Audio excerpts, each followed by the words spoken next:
Now it's time to continue polishing up our design interface. I had mentioned a little bit ago that shadows would come into play, and these shadows are going to come into play in a very subtle way. Let's start by adding some shadows to our buttons down here, and we're going to be adding more shadows later to the text because we are going to be creating some text.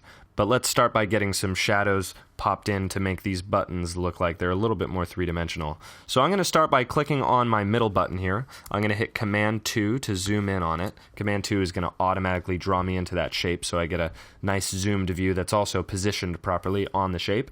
And now I'm going to go over to Shadows on the inspector. I'm going to click on it to add a shadow, and you'll notice this immediately looks kind of funny because it's pressed in, but now that shadow makes it look like it's being popped out. The first thing I want to do is reduce the blur of this shadow. I'm going to reduce it down to 0. If a shadow doesn't look good or doesn't look right at 0 blur, then it's probably not going to look right when it is blurred. So being that this is kind of a flat design interface, we're probably going to be keeping our blurs close to 0, if not at 0. The next thing we want to do is the Y position of this is giving a shadow 2 pixels down. By default, it moves down and right. So X moves to the right, Y moves down. I actually want this to be a negative number. I'm going to go back and make it a -1. That's going to put the shadow up above.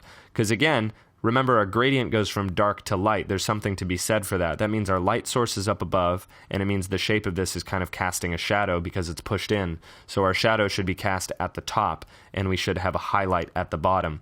The next thing I want to do is add a second shadow, so I'm going to hit the plus sign here next to shadows. And this shadow, I'm going to bring the blur down as well, just like I did with the first shadow.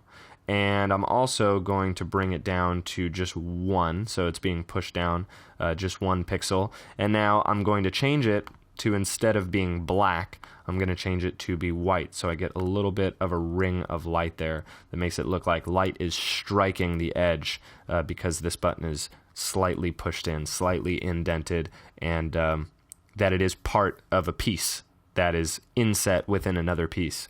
And that could be a piece of plastic, could be metal, whatever you want to imagine it as. Now I'm going to do the opposite on these buttons here. So I'm going to select this button, I'm going to select this button by holding Shift, so I've got them both selected at the same time. And now I'm going to add another shadow. I'm going to bring down the blur. I'm going to bring down the Y position, so it's just 1 pixel down. And this one I am actually going to leave down here at the bottom, because this button is the opposite. This button's popped out instead of pushed in. But I do want to reduce the opacity, so I'm going to click on the color fill, and I'm going to drag down the opacity, so it's just a little bit subtle. I'm probably going to go back and do that for the ring in the middle, but I'm liking the way that that looks. Let's actually go back here and reduce the opacity of our black shadow at the top. It's just a little bit strong. So we'll click on there, we'll reduce the opacity, and now that's looking pretty good. So let's zoom out. I'm going to hit Command 1 to zoom all the way back out. I'm going to click away, and that's looking good. It's very subtle. It's a very subtle effect. And we're going to be applying some more shadows to the icons that we bring in. So we're going to do that in our next activity. We're going to be bringing in some icons, and we're going to be styling those icons to match.